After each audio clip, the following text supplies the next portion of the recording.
नमस्कार, स्वागत है आपको बुलेटिन के special segment CM highlights today में। मैं हूं आपके साथ उदय। देखिए कि हमारे साथ कि कैसे मुख्यमंत्री डॉक्टर मोहन यादव के पहले मध्य प्रदेश को बदल रही हैं। Mohan moves MP improves.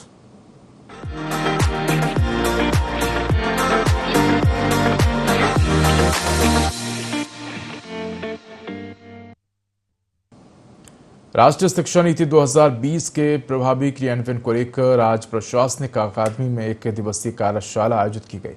राज्यपाल मंगूभाई पटेल की अध्यक्षता में और मुख्यमंत्री डॉक्टर मोहन यादव के मुख्य आतिथ्य में आयोजित कार्यक्रम में उच्च शिक्षा मंत्री इंदर सिंह परमार, विभिन्न विश्वविद्यालयों के कुलगुरु, शिक्षाविद, वैज्ञानिक, उद्योग विशेषज्ञ और वरिष्ठ अधिकारी शामिल हुए हैं। कार्यशाला में उभरते ज्ञान क्षेत्रों, आधुनिक एवं बहुविषयक पाठ्यक्रमों, तकनीक आधारित शिक्षा और रोजगारोन्मुख शिक्षण व्यवस्था पर विस्तार से चर्चा हुई है। इस दौरान विभिन्न संस्थानों के बीच एमओयू का आदान प्रदान भी किया गया। मुख्यमंत्री डॉक्टर मोहन यादव ने कहा कि राष्ट्रीय शिक्षा नीति 2020 और कौशल आधारित शिक्षा के माध्यम से युवाओं को भविष्य की चुनौतियों के अनुरूप तैयार किया जाएगा और उन्हें बेहतर रोजगार के अवसर उपलब्ध होंगे।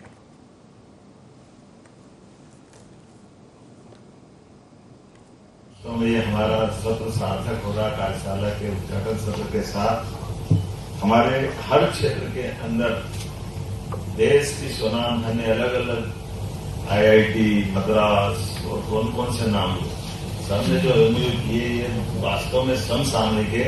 मैं सबका अभिनंदन करता हूं, आप सबका भी स्वागत करता हूं। सच में शिक्षा नीति 2020 के बाद उसकी पुनर्प्रतिष्ठा के लिए, उस दिशा में बढ़ने के लिए आज जो आवश्यकता है, उसमें इसी प्रकार से कदम से मिलाकर के उच्च शिक्षा विभाग ने ये जो उत्कृष्ट कार्य किया, मैं बधाई देना चाहूंगा। हमारी उस युवा पीढ़ी को खड़ा करने का जिनकी जड़ें नैतिक मूल्यों से मजबूत हो, समय की मांग के अनुसार शिक्षित हो और वो प्रशिक्षित होकर के देश के साथ अपने कदम से कदम मिला करके राज्य को भी खड़ा करे। मैं अपनी ओर से इस पूरी कार्यशाला को बधाई देता हूं। मुख्यमंत्री डॉक्टर मोहन यादव की अध्यक्षता में हुई कैबिनेट बैठक में कई महत्वपूर्ण फैसलों पर मुहर लगी है। पीडब्ल्यूडी मंत्री राकेश सिंह ने बताया कि प्रदेश में 60 नए संदीपनी स्कूल खोले जाएंगे और कक्षा 8वीं से 11वीं तक के विद्यार्थियों को आर्टिफिशियल इंटेलिजेंस की शिक्षा दी जाएगी। शिक्षा व्यवस्था को मजबूत करने के लिए 10,000 नए शिक्षकों की भर्ती भी की जाएगी। कैबिनेट ने सहकारिता विभाग की कवच योजना को मंजूरी दी है, जिसके तहत डिफॉल्टर किसान को राहत देने के लिए राज्य सरकार 50 करोड़ रुपए की अंश पूंजी उपलब्ध कराएगी। इसके अलावा जनजातीय विभाग के शिक्षकों को चौथा क्रमोन्नत वेतनमान देने का निर्णय लिया गया है। बैठक में जन विश्वास अभियान की शुरुआत छिंदवाड़ा से करने और हर घर तिरंगा अभियान को जन आंदोलन बनाने का भी फैसला लिया गया।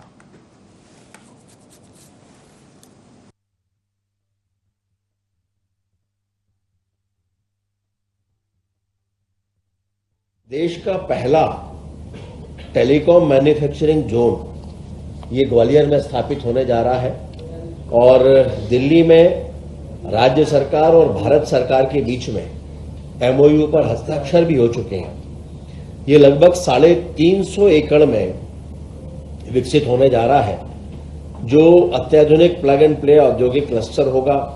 यहां पर मोबाइल उपकरण, network equipments, optical fibre, semiconductor और 5th G और अब उसके बाद 6th G पर भी जहां पर रिसर्च और इनको डेवलप करने का काम होगा। जन विश्वास अभियान प्रारंभ होने जा रहा है और 7 तारीख से इसकी शुरुआत हो रही है।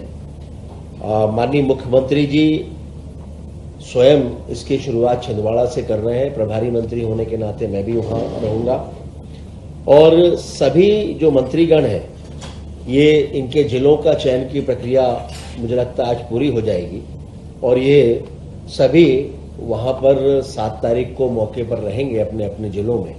हम सभी जानते हैं कि माननीय प्रधानमंत्री जी ने हर घर तिरंगा अभियान की शुरुआत की थी और इस वर्ष भी 9 से 17 अगस्त तक हर घर तिरंगा ये अभियान जन सहभागिता से शुरू होने वाला है, जो 17 तारीख को पूरा होगा। और राष्ट्रीय गीत वंदे मातरम के 150 वर्ष पूरे होने के उपलक्ष्य में उसे भी इस अभियान के साथ में जोड़ा जाएगा। मुख्यमंत्री डॉक्टर मोहन यादव मुंबई में ग्वालियर में प्रस्तावित टेलीकॉम मैन्युफैक्चरिंग जोन में निवेश के लिए आयोजित इन्वेस्टर राउंड टेबल बैठक में शामिल हुए। इस दौरान उनके साथ केंद्रीय मंत्री ज्योतिरादित्य सिंधिया भी मौजूद रहे हैं। मुख्यमंत्री डॉक्टर मोहन यादव ने कहा कि मुझे इस बात की प्रसन्नता है कि मध्य प्रदेश आज कई क्षेत्रों में तेजी से आगे बढ़ रहा है। आज मेड इन एमपी और मेक इन एमपी के तहत वैश्विक स्तर पर उद्योग स्थापित हो रहे हैं। मैं सभी निवेशकों को आश्वस्त करता हूं कि भारत का हृदय प्रदेश उद्योग की दृष्टि से हर तरफ से अनुकूल है। आप सभी का मध्य प्रदेश में हार्दिक स्वागत है। मुख्यमंत्री ने आगे कहा कि वर्तमान समय प्रधानमंत्री नरेंद्र मोदी के नेतृत्व में विकास की गति को और तेज करने का है और इसी दिशा में केंद्र सरकार के सहयोग से मध्य प्रदेश सरकार प्रदेश के सर्वांगीण विकास के लिए निरंतर कार्य कर रही है। वहीं उन्होंने कहा कि ग्वालियर में टेलीकॉम मैन्युफैक्चरिंग सेक्टर जोन की स्थापना हमारी विकास के प्रति प्रतिबद्धता को दर्शाती है। बीते 2.5 वर्षों में हमने सभी क्षेत्रों के विकास के लिए योजनाबद्ध तरीके से कार्य किया है, जिसका सकारात्मक परिणाम हमें प्राप्त हो रहा है।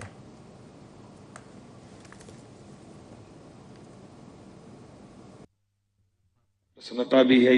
बहुत सारे कारणों से मध्य प्रदेश आज कई सारे सेक्टर में, खास करके इंडस्ट्रियों के सेक्टर में, एमएसएमई हो, हेवी इंडस्ट्री हो, लघु कुटीर उद्योग हो, वैसे तो हर अपने क्षेत्र की दृष्टि से अगर देखा जाए तो आज की स्थिति में made in MP, make in MP, faith in MP के कारण से बीते समय जब दिल्ली में हमने अपना पहली मीटिंग की, राउंड टेबल की थी, उसी समय 3,500 करोड़ के निवेश के प्रस्ताव हमको मिले। हमारे यहाँ मोटे तौर पर औद्योगिक दृष्टि से भी लगभग 50-60 साल का रिकॉर्ड है। कभी कोई लेबर प्रॉब्लम नहीं हुई। मजदूरों का भी बहुत अनुकूल वातावरण है।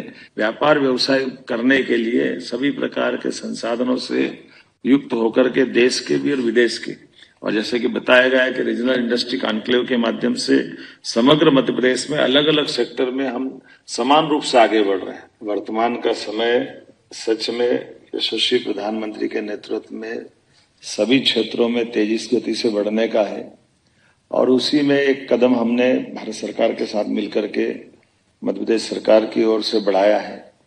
टेलीकॉम सेक्टर का ये हमारा ग्वालियर का जोन, ये सच में हमारी बीती 2.5 साल के दरमियान सरकार के माध्यम से सभी सेक्टर को प्रमोट करने के लिए हमने बहुत अच्छी पॉलिसियां बनाई। अट्रैक्टिव पॉलिसियों के कारण से बड़े पैमाने पर रिस्पांस मिला। जो हमने अपने धरातल पे उतरने वाले रिकॉर्ड देखे, ये हमारा भरोसा है सरकार के प्रति हमारे सभी उद्यमियों का, जिसके कारण से बड़े पैमाने पर रिस्पांस मिल रहा है। मध्य प्रदेश सभी सेक्टर में समान रूप से बढ़ रहा है।